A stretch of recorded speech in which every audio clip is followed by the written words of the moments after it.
Siguro, masasabi ko naman po na nag-improve din talaga ako. And I think mas confident po ako ngayon sa acting ko compared before.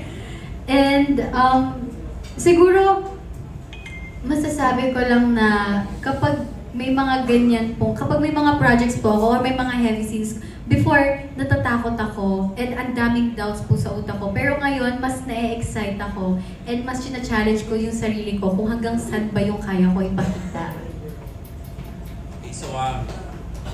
So, dito sa anthology mo, hands-on ka dito sa pagpili ng mga concept sa Viva One.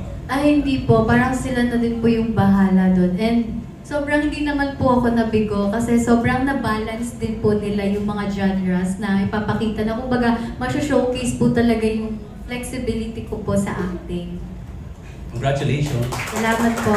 Maraming salamat. And you know what?